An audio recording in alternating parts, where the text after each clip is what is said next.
So good morning to all those who are present here and those who are not absent. Them also. We are studying. We are in the Indian economy. The first lesson is going on, and the first lesson is Indian economy on the eve of independence. Independence के समय में Indian economy की क्या स्थिति थी, इस बात पर हम चर्चा कर रहे हैं. ठीक है. It's in this lesson we have to focus on certain points. You have already noted also, and some of the students had posted in the group also. But still, for those who could not attend the class in last few days, for them it is a recapitulation. In this lesson, dear friends, we have to study the colonial exploitation of the Indian economy under the British rule. Colonial exploitation मतलब colonies, India was a colony, and उसके अंदर जो भारत का जो exploitation हुआ British rule के अंतर्गत, उसको हमको देखना है कि किस तरह उन्होंने एक्सप्लॉयटेशन किया. देन हमको पढ़ना है फीचर्स ऑफ इंडियन इकोनॉमी, मतलब भारत की अर्थव्यवस्था की क्या क्या विशेषताएं थी. ज़्यादातर विशेषताएं तो नकारात्मक ही थी, तो जो भी है विशेषताएं तो विशेषताएं ही हैं. तो दो features of the Indian economy हमको पढ़ना है. इंडिपेंडेंस के समय में क्या स्थिति थी. इसके बाद हम जानते हैं इकोनॉमी में 3 सेक्टर्स होते हैं, प्राइमरी, सेकेंडरी और टर्सरी सेक्टर्स. तो प्राइमरी सेक्टर की क्या स्थिति थी, सेकेंडरी सेक्टर की क्या स्थिति थी और टर्सरी सेक्टर की क्या स्थिति थी, उसको भी हम इस सेशन में हम देखेंगे. तीसरा हमारा पॉइंट है, जैसे हमने अभी बताया कि प्राइमरी सेक्टर, सेकेंडरी सेक्टर और टर्सरी, तो मतलब इंडस्ट्रियल सेक्टर की भी स्थिति देखेंगे. इसके बाद इंटरनेशनल ट्रेड की स्थिति क्या थी, इंफ्रास्ट्रक्चर की स्थिति क्या थी, ठीक है, डेमोग्राफिक कंडीशंस क्या था. इन सब बातों के बारे में हमको इस लेसन में अध्ययन करना है. इससे पहले वाले जो इससे जस्ट बिफोर जो टॉपिक था हमारा, उसमें हमने फीचर्स ऑफ इंडियन इकोनॉमी पर हमने थोड़ी चर्चा की थी, जिसमें हमने बताया था आपकी स्टैग्नेंट इकोनॉमी क्या होती है. जब अर्थव्यवस्था में पर कैपिटा इनकम और नेशनल इनकम का ग्रोथ नहीं होता है, तो वो स्टैग्नेंट इकोनॉमी बन जाती है. किसी भी अर्थव्यवस्था में अगर मान लो कि नेशनल इनकम का जो ग्रोथ है और पॉपुलेशन का ग्रोथ है, पॉपुलेशन का ग्रोथ अगर ज़्यादा होता है, नेशनल इनकम ग्रोथ कम होता है, तो वैसे ही वो कंट्री कितना भी नेशनल इनकम बढ़ा ले, अगर वो पॉपुलेशन की ग्रोथ ज़्यादा होगी तो वो स्टैग्नेंट हो जाएगी. तो हमारे यहाँ नेशनल इनकम को मेजर करने का पहला प्रयास जो है दादा भाई नौरोजी, ऋग्वेद सिराज, पिंडले सिराज और वी के आर वी राव जैसे लोगों ने किया था. और वी के आर वी राव ने वो पहले व्यक्ति थे जिन्होंने साइंटिफिक कैलकुलेशन किया था. तो आपको ये ध्यान रखना है, कई बार ये क्वेश्चन आ चुका है. तो भारत की इकोनॉमी जो है स्टैग्नेंट इकोनॉमी होगी. तो 1860 का अगर एक पीरियड देखें, 1860 से 1925 के बीच में हमारा पर कैपिटा इनकम का जो ग्रोथ था 0.5% है. इसको नोट कर लेंगे. 1860 से 1925 के बीच में हमारा जो इनकम था पर कैपिटा इनकम का, वो 0.5% था. तो ये अपने आप में एक स्टोरी बताता है कि कितने हम लोग बैकवर्ड इकोनॉमी हो चुके थे. और यही 1925 से 1950 के बीच में और भी कम 0.1%. तो अंग्रेज़ों के रूल का ये कमाल था कि उन्होंने किस तरीके का रूल किया, किस तरीके का एक्सप्लॉयटेशन किया इंडियन इकोनॉमी के साथ, कि भारत की स्थिति डे बाय डे खराब होती. India was a backward economy. इसकी इसकी पहचान जो है अगर आपको करनी है, तो 1947 और 48 का अगर आप पर कैपिटा इनकम देखें, तो ये मात्र ₹230 था.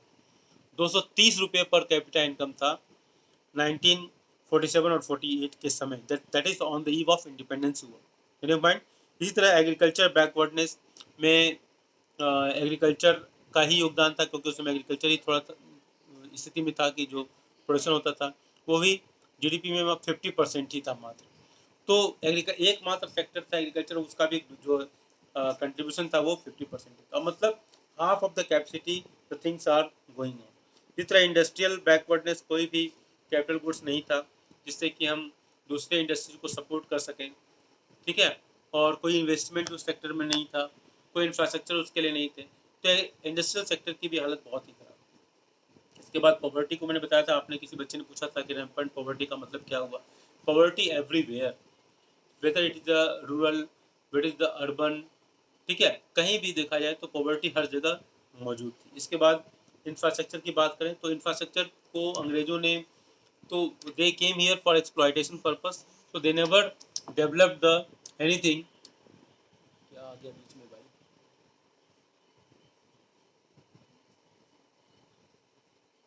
बीच में ये कैसे आ गया कुछ भी नोटिफिकेशन?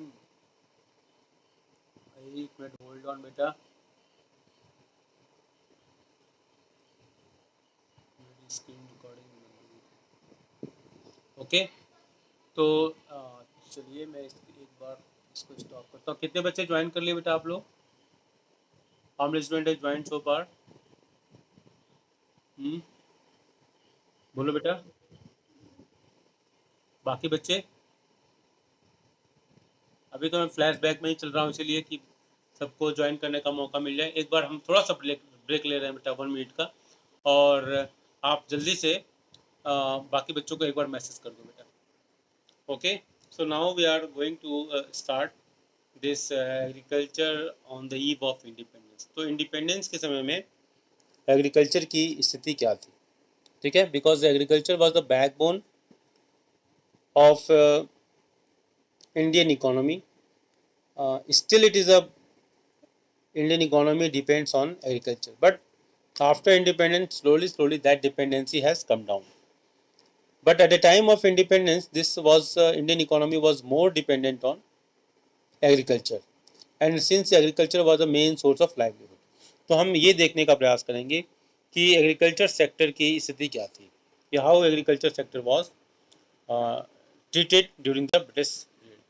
तो हम क्या देखते हैं एग्रीकल्चर सेक्टर में? It is a low production and productivity. All the points you have to post in the group also, तो आप ध्यान से सुनते जाएंगे. Low production and productivity. Production indicates the total output. Production indicates what? Total output. And productivity is what? मतलब per hectare जो production होता है that is known as productivity. मतलब एक हेक्टेयर में कितना केजी वीट का प्रोडक्शन हुआ, राइस का प्रोडक्शन हुआ, या any other crop, that is known as productivity. So production and productivity. India's production of different crops, main staple crops of that time was rice and wheat. अगर हम उनके production को देखें, मतलब अगर हम आज़ादी के समय में वीट के प्रोडक्शन को देखें तो हमारा जो प्रोडक्शन था वो अराउंड 64 लाख टन के आसपास था. कितना? 64 लाख टन के आसपास था. कब? 1947 में on the eve of independence wheat production was 64 lakh tonne. मेरे पॉइंट, आप इतनी बड़ी पॉपुलेशन के लिए आप सोचो कि इतना कम प्रोडक्शन होगा तो कैसे काम चलेगा. अगर हम इसी से तुलना करें 2018-19 का, तो it is around 991 lakh tonne, जो कि ऑलमोस्ट 5.2 टाइम्स के आसपास होता है. तो ये इंडिकेट करता है कि आज़ादी के बाद हमने कितना प्रोग्रेस किया. बट स्टिल ये प्रोग्रेस जब आप दूसरे देशों से तुलना करोगे, and specially the tiger economy की अगर बात करें, if you compare to the tiger economy, if you compare to the Korean model of development, if you compare to the Singapore और any other countries of the South East Asia, then you find that कि those countries have developed far better than our development. मेरे point, तब आपको लगता है कि हम और अच्छा कर सकते थे और जो कि नहीं कर पाए. और यहाँ से एक एस्पिरेशन डेवलप होता है कि इसको इस तरह से समझें कि एक बच्चा जो है 60 मार्क्स पाता है इकोनॉमिक्स में, और फिर जब अपने ही कलीग्स को देखता है और सेम लेवल के कलीग्स को देखता है, और बल्कि रिसोर्सेज कम भी थे उनके पास, और उनको 90% 95% मार्क्स मिलता है, तो उसको लगता है कि मैं तो इससे अच्छा कर सकता था, मैंने, फिर वो पछताता है. तो उसी तरह कुछ इंडिया का भी डेवलपमेंट का मॉडल है कि इंडिया और अच्छा कर सकता था. In last 70 years India should develop better than some other countries, because 1980s तक, हम लास्ट लेसन में जब चर्चा करेंगे, तो 1980s तक इंडिया और चाइना का ग्रोथ जो लगभग बराबर था, लेकिन 1980s के बाद जो क्वांटम डिफरेंस आया इंडिया और चाइना के ग्रोथ में, it is because of the commitment, it is because of the collective taking collective responsibility. It is because of lack of corruption, and India is a everywhere there was a corruption. So ये एक अलग aspect हो जाएगा. Here what only simple point we have to notice कि agriculture sector की स्थिति क्या थी. तो पहला पॉइंट हमारा है लो प्रोडक्शन एंड प्रोडक्टिविटी. इस तरह प्रोडक्टिविटी को अगर आप ध्यान दें तो वीट का जो है 1947 में 660 केजी पर हेक्टेयर था, और फिर 2018-19 में अगर देखें तो 3408 किलोग्राम पर हेक्टेयर हो गया. तो ये जो डेटाज हैं, ये डेटाज जब आप लिखते हो ना तो आपके आंसर्स को एक स्ट्रेंथ मिलता है, and your answers have a value. देखो पॉइंट. इसी तरह राइस के प्रोडक्शन को देखो तो प्रोडक्शन जो है 220 इन लाख टन था ये 1947 में, और 1156 ये बढ़ जाता है 2018-19 में. सिमिलरली राइस की जो प्रोडक्टिविटी है पर हेक्टेयर, तो राइस की जो प्रोडक्टिविटी है वो 1947 में 665 किलोग्राम पर हेक्टेयर, और 2018-19 इट इज शोइंग दैट 2665. तो ये difference is there. Okay. Second point जो आपके स्क्रीन पर दिखाई दे रहा है, that is a high degree of uncertainty. कि बहुत ही अनसर्टेन था प्रोडक्शन और प्रोडक्टिविटी दोनों, बिकॉज प्रोडक्शन एंड प्रोडक्टिविटी जिन फैक्टर्स पर था, जिन फैक्टर्स पर डिपेंड था, वो फैक्टर ही अनसर्टेन थे. And Indian agriculture was the affair of monsoon. ये मानसून पे डिपेंड हुआ करता था. तो मानसून की अगर बारिश जिस साल अच्छी हो गई तो प्रोडक्शन बढ़ गया. अगर मानसून की बारिश अच्छी सही समय से नहीं हुई, सफिशिएंट मात्रा में नहीं हुई, कभी कभी ओवर रेनफॉल हो गया, तो जो प्रोडक्शन होने की संभावना थी वो भी खत्म हो गई. अगर कहीं मानसून, अगर आपने क्लास 9 में अगर ठीक से पढ़ा है ज्योग्राफी, तो उसमें अल नीनो नानीनो इम्पैक्ट आपने पढ़ा होगा. तो अगर इस तरह का कुछ इम्पैक्ट आ गया, या ग्लोबल वार्मिंग की वजह से डायरेक्शन ऑफ विंड में कुछ परिवर्तन आ गए, कुछ भी स्थिति जोग्राफिकल चेंजेस आते हैं, तो उसकी वजह से क्या होगा, मानसून में थोड़ी भी गड़बड़ी हमारे एग्रीकल्चर को प्रभावित करती थी. So that this point indicates that aspect कि high degree of uncertainty was existing. Are you able to understand बेटा? Are you able to understand? Hello children, Nishant, Shubhankita, Anupriya, बेटा यू हैव टू रिस्पॉन्ड, है ना, then only we can understand. Okay, ठीक है, आपको respond करना है तभी आपको फायदा होगा, वरना यू विल लॉस. नेक्स्ट है डोमिनेंस ऑफ सबसिस्टेंस फार्मिंग.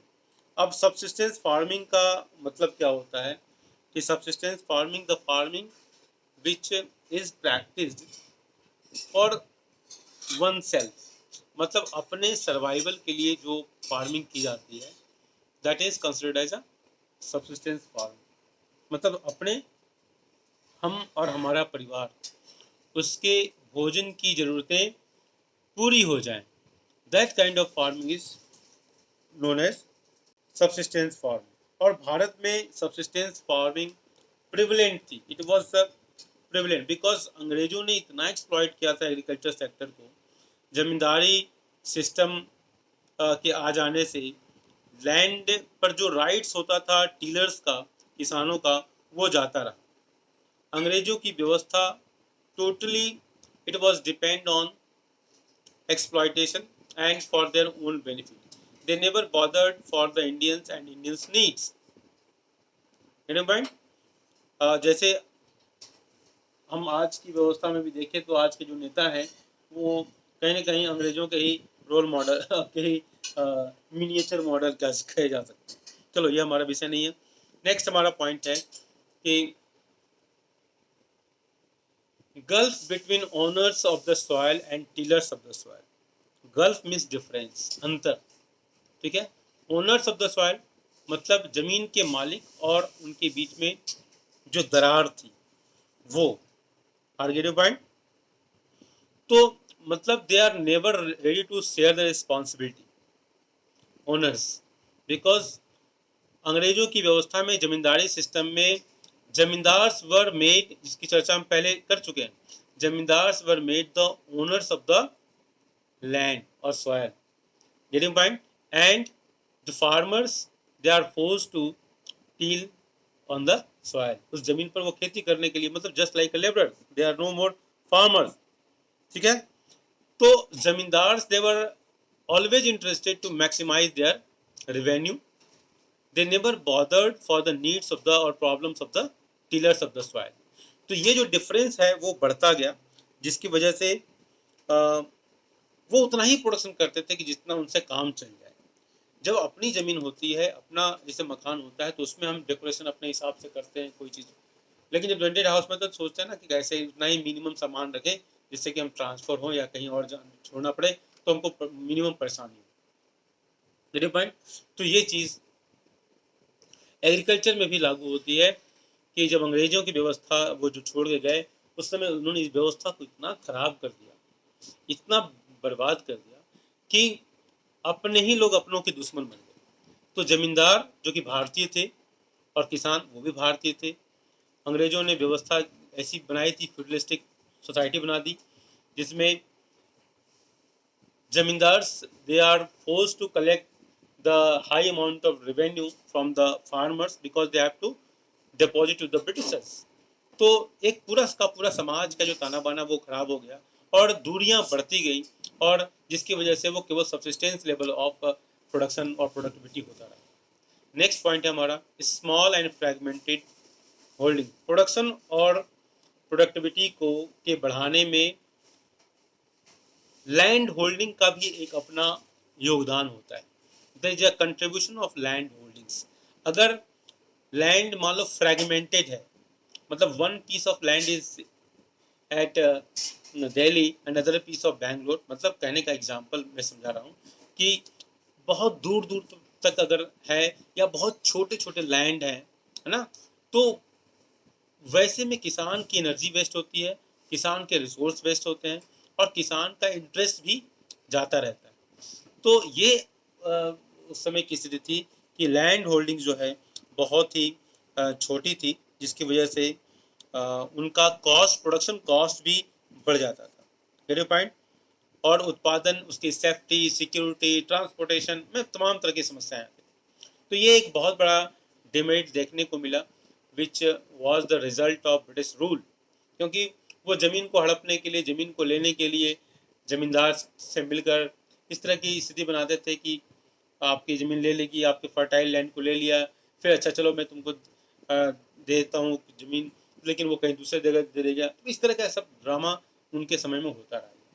तो ये एक प्रकार से फ्रेगमेंटेड लैंड होल्डिंग्स जो कि बहुत ही डेंजरस साबित हुई इंडियन एग्रीकल्चर के लिए। नेक्स्ट पॉइंट है हमारा land revenue system under the British Raj. अंग्रेज तो यहाँ मालूम है कि they came here for the purpose of exploiting the resources. Resource को एक्सप्लॉइट करने के लिए आए थे। And since agriculture was the only developed main occupation, not developed but main occupation, तो उन्होंने एक सिस्टम इंट्रोड्यूस किया that is known as land revenue system. And this land revenue system was different in different parts of India. अगर आप इतिहास की, since you are a student of history and you know that for the sake of rule in India, Britishers after 1757 Battle of Plassey, they have the control over India, and finally 1857 the first war of independence in the terms of Veer Savarkar, which Britishers never accepted, and they always coined it as a सिपाही mutiny.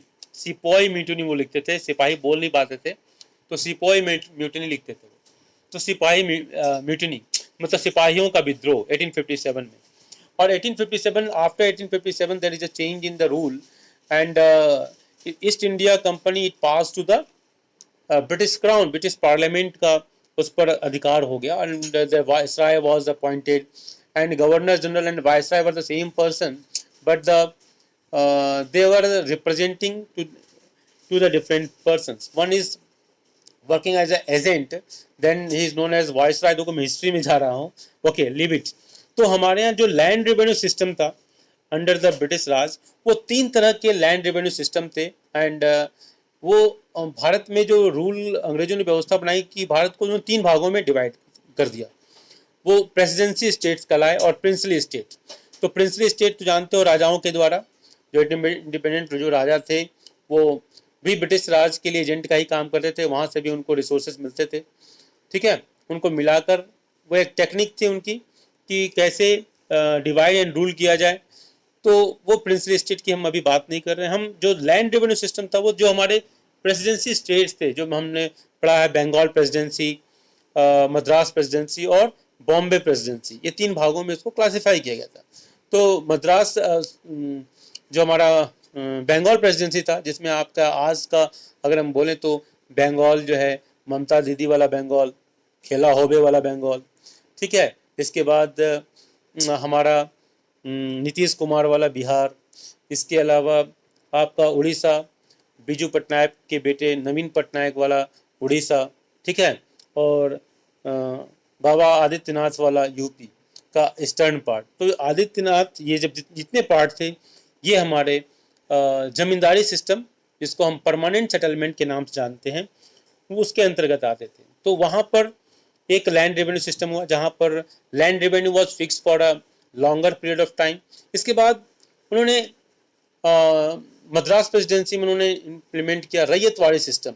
अगर आप आंध्र प्रदेश में जाओ, कोई बच्चा हमारा आंध्र प्रदेश का होगा वो जानता होगा, वहाँ रईतू बाजार होता है, जहाँ पर मंडियाँ, वहाँ पर जो लोकल फार्मर्स होते हैं वो आते हैं and they use to sell their product, ताकि उनको गवर्नमेंट अप्रूव्ड रेट्स पर उनको नुकसान नहीं हो और कस्टमर्स को भी एक फिक्स्ड प्राइस पर चीज़ें मिल जाए। बहुत ही अच्छा सिस्टम है वहाँ पर, और साउथ में थोड़ी सी ऑनेस्टी भी ज़्यादा है, सिस्टम फॉलो भी होता है। तो रईतू बाजार वहाँ पर, ठीक है। तो रैयतवाड़ी सिस्टम, तो रैयतवाड़ी सिस्टम, रैयत मीन्स होता है फार्मर्स, वहाँ पर रईतू कहते हैं फार्मर्स को। तो मैं जब उड़ीसा में था, जानती होगी ये श्रवंतिका रायगढ़ एक जगह है, तो वहाँ पर मैं जिस कॉलोनी में रहता था उसको रोहित कॉलोनी कही जाती थी। तो फिर मैं रोहित रोहित में पूछने लगा, थोड़ा सा हिस्टोरिकल माइंडसेट होने की वजह से मैं थोड़ा एक्सप्लोर करने लगा कि रोहित कौन थे भाई, तुम क्यों वो हिस्टोरिकल पर्सन से कौन से।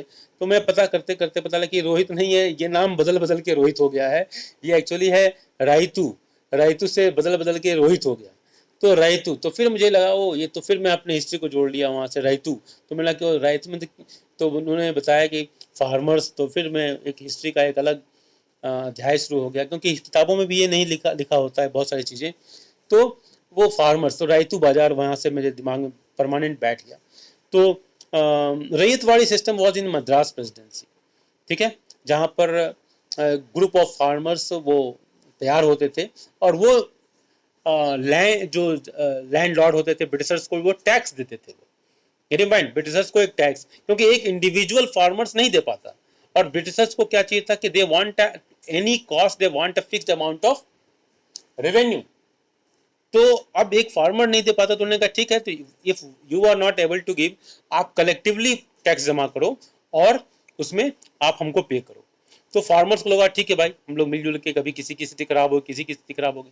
लेकिन धीरे धीरे क्या हो गया कि एंगर बढ़ता गया, क्योंकि हो सकता था कि एक फार्मर का लगातार प्रोडक्शन नहीं हो, दूसरे का अच्छा हो, तो उसको लगता होगा कि हमने हमने इतना मेहनत की और इसके बदले मुझे देना पड़ा। तो धीरे धीरे फार्मर्स भी एक दूसरे के दुश्मन होने लगे, और अंग्रेजों ने ऐसी स्थिति क्रिएट कर दी कि हर भारतीय एक दूसरे का धीरे धीरे दुश्मन होता गया। उनको भारतीयों को समझ में नहीं आ रहा था कि उनका दुश्मन आखिर है कौन, उनको अपने ही लोग दुश्मन नजर आने लगे। ये देखो कितनी खतरनाक व्यवस्था अंग्रेजों ने बनाई। इसके बाद हमारा है बॉम्बे प्रेसिडेंसी, जहाँ पर कुछ हिस्सों में और नॉर्थ वेस्ट प्रोविंस में ये पॉपुलर रहा महलवाड़ी सिस्टम, आगरा वगैरह में भी था ये।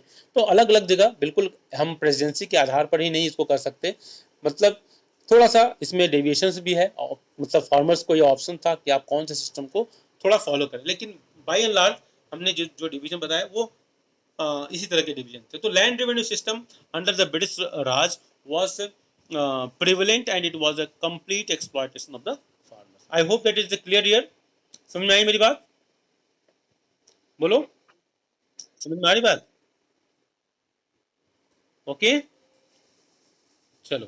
तो हमारा ये अगला पॉइंट है कि फोर्स्ड कॉमर्शलाइजेशन ऑफ एग्रीकल्चर। ठीक है भैया, मतलब कि कहा जाए ऐसे कि बेटा तू गेम खेलना चाहता है ना तो चल फुटबॉल ही खेलना पड़ेगा, और कोई नहीं। बच्चे का मन है चेस खेलने का, नो फुटबॉल ही खेलना है। तुमने गेम बोल दिया ना, फुटबॉल ही खेलना है। मेरे माइंड तुम्हें टीवी देखने के लिए बोला ना, चल मास्टर साहब बोल रहे हैं, पांडे साहब बोल रहे हैं न्यूज ही देखना है बेटा, टीवी देखेगा ना, चल चल न्यूज दिखाता हूँ। टीवी देखने के लिए तूने बोला है ना। अब क्या होगा, बच्चा घर का बेटा हो चाहे स्टूडेंट हो कोई भी हो, हॉस्टल में हो तो परेशान हो जाएगा ना। अब सोचो, हम थोड़ा सा एग्जांपल ले रहे हैं कि अगर ये same type of condition, though the teachers and the parents are not same, we can not compare also.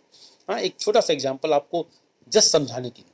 अंग्रेजों के समय में ऐसी व्यवस्था नहीं थी, अंग्रेज फॉरेनर्स थे, और यहाँ टीचर और पेरेंट्स का ऑब्जेक्टिव बच्चे का ग्रोथ, ग्रोथ और केवल ग्रोथ होता है।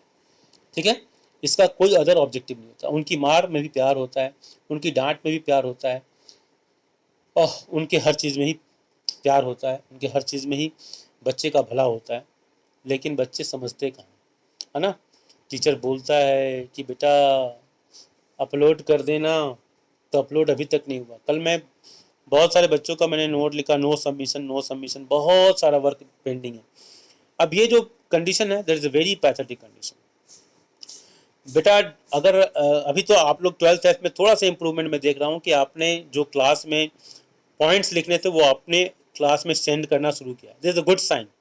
लेकिन अपना पेंडिंग वर्क जल्दी से कंप्लीट कर दो, ठीक है, then only you can Excel.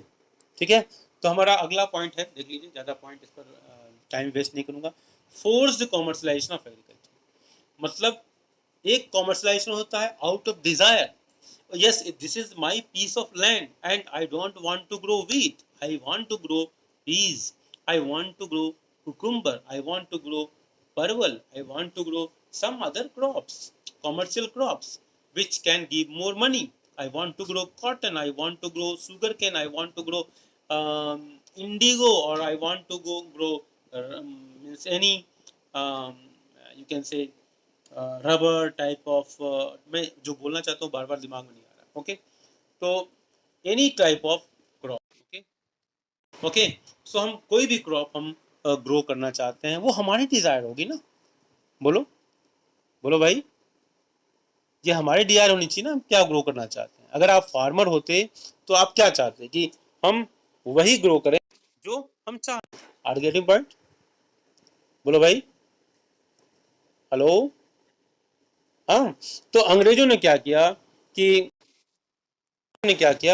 They forced Indian farmers to grow what they wanted, and they wanted what?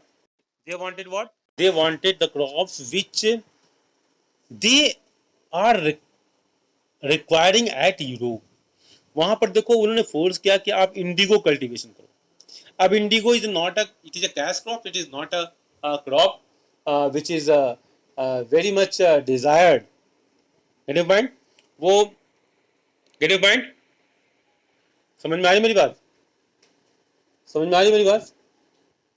हाँ, तो उन्होंने क्या किया कि इंडिगो कल्टीवेशन करने के लिए फोर्स किया। अब इंडिगो, आपको याद होगा कि अगर हिस्ट्री के आप बच्चे हो, 10th क्लास में भी आपने पढ़ा होगा, 3 कठिया सिस्टम था। बड़े सिस्टम, 3 कठिया सिस्टम, मतलब आपको you are force to 3/4 of the land, आपको 2/3 ऑफ द लैंड आपको वो कल्टिवेट करना था। क्या? इंडिगो। समझ रहे हो क्यों कल्टिवेट करना था? क्यों कल्टिवेट करना था? क्योंकि अंग्रेजों को इंडिगो की जरूरत थी डाइंग इंडस्ट्रीज के लिए। Dyeing industry in Europe, Europe में जो डाइंग इंडस्ट्री थी वहां पर इसकी जरूरत थी। पॉइंट? तो उसके लिए उन्होंने क्या किया कि भारतीय किसानों को फोर्स किया कि आप इंडिगो का कल्टीवेशन करें। समझ रहे हो?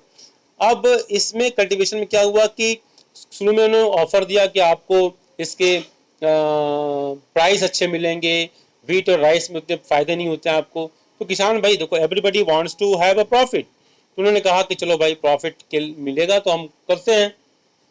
ठीक है, तो उन्होंने किया, लेकिन उनको उसका प्रॉफिट मिलता नहीं था।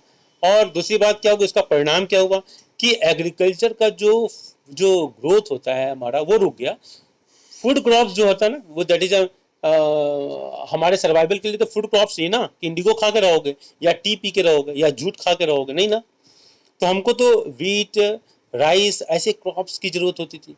अब न तो उन फार्मर्स को neither they got the good price for their production, commercial crop production, और न ही उनके लिए जो जो फूड सिक्योरिटी थी वो उनके वो बन पाया उनके साथ। तब डबल क्राइसिस हो गया, एक तो अन्न की कमी होने लगी, फूड ग्रेन की कमी होने लगी, और दूसरा उनको अपनी इनकम की भी कमी होगी। Any point? तो it is a part of force commercialization. आर्ग्यूटिंग पॉइंट मेरी बात समझ रहे हो? बोलो भाई। हेलो।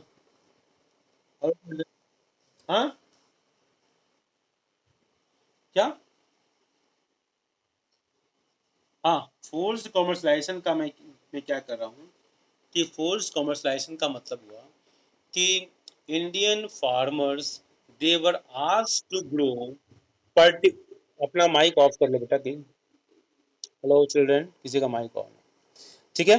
फोर्स कॉमर्शलाइजेशन का मतलब हो गया, कॉमर्शियल क्रॉप्स का मतलब पहले समझो कि the crops which are grown for the purpose of earning money, उसको हम कॉमर्शियल क्रॉप्स कहते हैं। ठीक है, जिसका उद्देश्य पैसा कमाना होता है।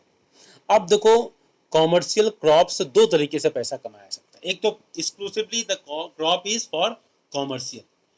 ठीक है, कॉमर्शियल क्रॉप ही मतलब उसका वो पैसा कमाने के लिए यूज होता है। जैसे मान लो कि टी है, कॉफ़ी है, कॉटन है, जूट है, ठीक है, इंडिगो है, ये कॉमर्शियल क्रॉप है। एक होता है कॉमर्शलाइजेशन ऑफ एग्रीकल्चर का मतलब हो गया कि आप किसी भी चीज़ का बड़े पैमाने पर प्रोडक्शन करते हो और तब आपको हाई अमाउंट ऑफ मनी मिल जाता है। जैसे पंजाब हरियाणा के किसान, यहाँ पर लैंड होल्डिंग बहुत बड़ी है। हाँ, बहुत बड़ा लैंड है। ठीक है, और बहुत बड़ा लैंड होने की वजह से क्या हो रहा है कि हम वीट का प्रोडक्शन करते हैं तो हजारों टन में प्रोडक्शन होता है और उनके पास सरप्लस बहुत हो जाता है, और सरप्लस होने की वजह से उनको प्रॉफिट मिलता है। Are get point? मेरी बात समझ रहे हो? तो ये हो गया कि मास स्केल पर बड़े पैमाने पर हमने एग्रीकल्चर किया और सरप्लस बहुत हुआ, मार्केट में बेचा, हमको प्रॉफिट हुआ। तो this is one way of commercialisation of crops. दूसरा, अंग्रेजों ने जो किया, उन्होंने क्या किया कॉमर्शलाइजेशन ऑफ क्रॉप को, कि उन्होंने कहा कि आप पर्टिकुलर क्रॉप को ग्रो करो। उस क्रॉप को उन्होंने ग्रो करने के लिए कहा कि जिसकी जरूरत उनको थी, मतलब उनको इंग्लैंड के मार्केट में जिसकी जरूरत, ठीक है, उन्होंने क्रॉप को ग्रो करने के लिए कहा। आर्गेटिव पॉइंट? तो ये हुआ। जिसे इंडिगो को उन्होंने कहा, जूट को कहा, अलग अलग एरिया में, जहाँ जैसे रबर है, केरला वगैरह में रबर को कहा, नॉर्थ ईस्ट में उन्होंने टी, कॉफ़ी, साउथ में कॉफ़ी, ठीक है, नॉर्थ ईस्ट में टी, इस तरीके से अलग अलग एरिया को उन्होंने पहचाना। Jute in West Bengal and Orissa area, Bihar के एरिया में उन्होंने जूट का प्रोडक्शन करवाया। हाँ, पटसन जिसको कहते हैं, है ना, जूट प्रोडक्शन। तो वो अलग अलग एरिया में उन्होंने कॉमर्शियल क्रॉप के रूप में उन्होंने डेवलप किया। ठीक है, और उसका प्रॉफिट उनको नहीं मिलता, फार्मर्स को नहीं मिलता था। सो ये एक फोर्स्ड कॉमर्शलाइजेशन जो हुआ वो एग्रीकल्चर की ग्रोथ के लिए खराब हुआ, क्योंकि इससे जमीन की जो प्रोडक्टिविटी थी वो भी असर हुई, क्योंकि हमारे यहाँ क्रॉप रोटेशन का पैटर्न चलता है। मेरे पॉइंट, क्रॉप रोटेशन मतलब रबी क्रॉप, खरीफ क्रॉप, जायद क्रॉप्स। और इसमें क्या होता है, एक आपने साइंस में पढ़ा होगा, लेगुमिनस प्लांट्स होते हैं जिनके रूट्स में नॉट्स होते हैं जो कि नाइट्रोजन नाइट्रेट्स इन्वायरमेंट से नाइट्रेट लेते हैं और उसको नाइट्रोजन में कन्वर्ट करते हैं। तो ये क्रॉप रोटेशन का जो इंडियन ट्रेडिशन था, पैटर्न था, it was a very scientific, जो हमारे यहाँ वैदिक era और उससे पहले बहुत प्रैक्टिस किया जाता था एंशियंट इंडिया में। तो धीरे धीरे वो पैटर्न इतनी जल्दी खराब नहीं होता। अंग्रेजों ने इसको खराब किया। क्यों खराब किया? अपने फायदे के लिए, क्योंकि उनको नॉलेज नहीं था। इस हमारे यहाँ का साइंस टेक्नोलॉजी अगर आप देखो, वेद पुराण, इस सब में बहुत बड़ा विज्ञान छुपा हुआ था। तो अंग्रेजों के पास वो नॉलेज नहीं था क्रॉप जो हम प्रैक्टिस करते थे, but we are force to do that. Okay, उस ठीक है, कॉल आ रहा था। चलिए, तो आप समझ में आया forced commercialisation? Are getting point? Forced commercialisation समझ में आया बेटा? हेलो, बोलो बेटा। हेलो चिल्ड्रेन, मेरी बात आवाज आवाज आ रही? हाँ, बोलो भाई। हाँ, आ रही है? चलो, अभी तक हमने जितने पॉइंट डिस्कस किए, हाँ, अभी तक हमने जितने पॉइंट डिस्कस किए उसमें कोई प्रॉब्लम? अब ये जितने भी कारण है बेटा, ये सब कारण जो आप देखोगे कि Indian economy was stagnant economy, तो ये सब कारण जो है स्टैग्नेंट इकोनॉमी के प्रमाण बन जाते हैं। ये सब, इन सब वजहों से भारत की इकोनॉमी में, भारत के एग्रीकल्चर में, भारत के पर कैपिटा इनकम में, भारत के नेशनल इनकम में कोई ग्रोथ नहीं हो रहा था, और इसलिए ये स्टैग्नेंट इकोनॉमी में परिणत हो गई, and this converted to stagnant economy. ठीक है बेटा, I hope the time is over बेटा। ओके, टाइम हो गया ना बेटा? चलो ठीक है, हम एक कॉल आ रहा है स्कूल से, हम इसको भी अटेंड कर लेंगे। तो बाय बाय बेटा।